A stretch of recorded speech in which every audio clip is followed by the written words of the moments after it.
নমস্কার। আপনি কি জানেন শুধুমাত্র আধার কার্ড বা প্যান কার্ড থাকলে আপনি ভারতের নাগরিক এমনটা নয়। তাহলে কিভাবে প্রমাণ করবেন আপনি এই দেশের নাগরিক? আর এই প্রশ্নটা এখন আরও গুরুত্বপূর্ণ হয়ে উঠেছে কারণ সামনে বিহার নির্বাচন এবং 2026-এ বড়সড় বিধানসভা নির্বাচন হচ্ছে পশ্চিমবঙ্গ, অসম, কেরালা, পুদুচেরি এবং তামিলনাড়ুতে। এবং এইসব রাজ্যের ভোটার তালিকা নিয়ে তৈরি হচ্ছে জোরকদমে প্রস্তুতি। নির্বাচন কমিশন চালু করেছে স্পেশাল ইন্টেনসিভ রিভিশন বা এসআইআর প্রোগ্রাম, যার অধীনে দেশের প্রতিটি বাড়িতে যাচ্ছেন প্রতিনিধিরা ভোটার তালিকা আপডেট করার জন্য। কিন্তু এখানে তৈরি হচ্ছে একটা বড়সড় ভুল ধারণা। অনেকেই ভাবছেন আধার কার্ড দেখালে নাগরিকত্ব প্রমাণ হয়ে যাবে, কিন্তু বাস্তবটা কি? সুপ্রিম কোর্টই বা কী বলছে এই নিয়ে? আর বাংলাদেশ বা মায়ানমার থেকে অবৈধভাবে আসা অধিবাসীদের নাম কীভাবে আটকানো হবে ভোটার তালিকা থেকে? এইসব প্রশ্নের উত্তর পেতে ভিডিওটা আপনাকে শুরু থেকে শেষ পর্যন্ত দেখতে হবেই, কারণ এখানে আমরা বিস্তারিতভাবে আলোচনা করব কিভাবে আপনি ভারতীয় নাগরিক হিসেবে নিজের পরিচয় সঠিকভাবে প্রমাণ করবেন আর কী কী ভুল আপনাকে এড়িয়ে চলতে হবে। চ্যানেলটি সাবস্ক্রাইব করে পাশে থাকা বেল আইকনটা প্রেস করে রাখুন, কারণ এরকম গুরুত্বপূর্ণ তথ্য নিয়ে আমি প্রতিদিন হাজির হচ্ছি। তো চলুন প্রতিবেদনে কী লেখা আছে একবার দেখে নিই। সঙ্গে থাকুন, দেখতে থাকুন। আপনি ভারতীয় নাগরিক এটা প্রমাণ করার জন্য কী দরকার? এটাই আজকের আলোচনার মূল প্রশ্ন। আমরা অনেক সময় জন্মসূত্রে বা বংশানুক্রমে ভারতীয় নাগরিক হয়ে থাকি, কিন্তু সেটা লিখিতভাবে প্রমাণ করা একটা বড়সড় চ্যালেঞ্জ হয়ে দাঁড়ায়।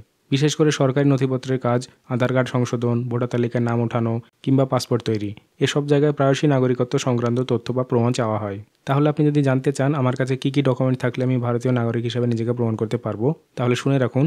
এমন 4টি গুরুত্বপূর্ণ নথি আছে যেগুলোর যে কোনো একটি থাকলে আপনি আপনার নাগরিকত্বের দাবিকে বৈধভাবে প্রতিষ্ঠিত করতে পারবেন। 1 নম্বর হচ্ছে জন্ম শংসাপত্র। এই নথিটি সবচেয়ে মৌলিক এবং শক্তিশালী প্রমাণ করে যে আপনি ভারতে জন্মগ্রহণ করেছেন।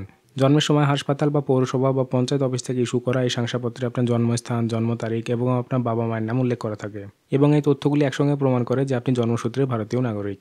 তো এখানে আপনারা বুঝতে পারলেন যে জন্ম শংসাপত্র বা বার্থ সার্টিফিকেট যেটা আছে সেটা একটা গুরুত্বপূর্ণ ভূমিকা পালন করছে যে আপনি একজন ভারতীয় নাগরিক সেটা প্রমাণ করার জন্য।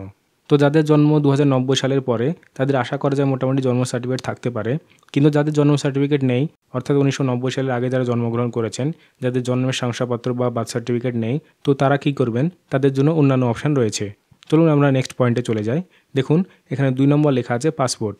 ভারতীয় পাসপোর্ট হচ্ছে এমন একটি আন্তর্জাতিকভাবে স্বীকৃত পরিচয়পত্র যা বিদেশ মন্ত্রক দ্বারা ইস্যু করা হয়। এই পাসপোর্টে পরিষ্কারভাবে লেখা থাকে আপনি একজন ভারতীয় নাগরিক। আপনি যদি বিদেশে যান বা কোনো আন্তর্জাতিক অংশে কাজ নেন, সেখানেও এই পাসপোর্ট আপনার নাগরিকত্ব প্রমাণ হিসেবে ব্যবহৃত হয়। অর্থাৎ শুধু দেশের মধ্যেই নয়, বিদেশেও এটি আপনার ভারতীয় পরিচয় বহন করে। তো বুঝতে পারলেন পাসপোর্টও একটা ইম্পর্টেন্ট ডকুমেন্ট যেটা প্রমাণ করে যে আপনি একজন ভারতীয়।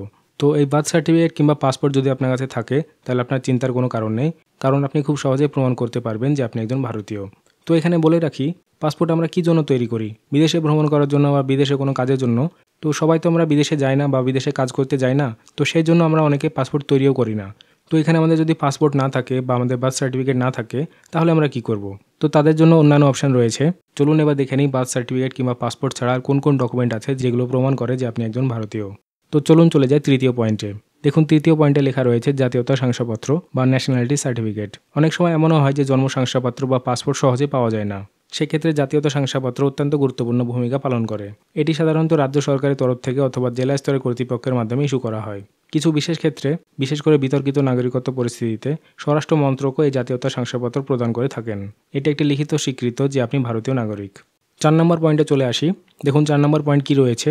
নাগরিকত্ব সার্টিফিকেট বা রেজিস্ট্রেশন সার্টিফিকেট, যেটাকে বলছে সিটিজেনশিপ বা রেজিস্ট্রেশন সার্টিফিকেট। এই নথি সাধারণত তাদের জন্য যারা জন্মসূত্রে ভারতীয় নন, কিন্তু নাগরিকত্ব আইনের নির্দিষ্ট ধারা অনুযায়ী ভারতের নাগরিকত্ব গ্রহণ করেছেন। 1955 সালের নাগরিকত্ব আইনের ধারা 5 এবং 6 অনুসারে কোনো বিদেশি নাগরিক ভারতীয় নাগরিকত্বের জন্য আবেদন করলে এবং তা গৃহীত হলে স্বরাষ্ট্র মন্ত্রক তাদের হাতে একটি সার্টিফিকেট তুলে দেয়।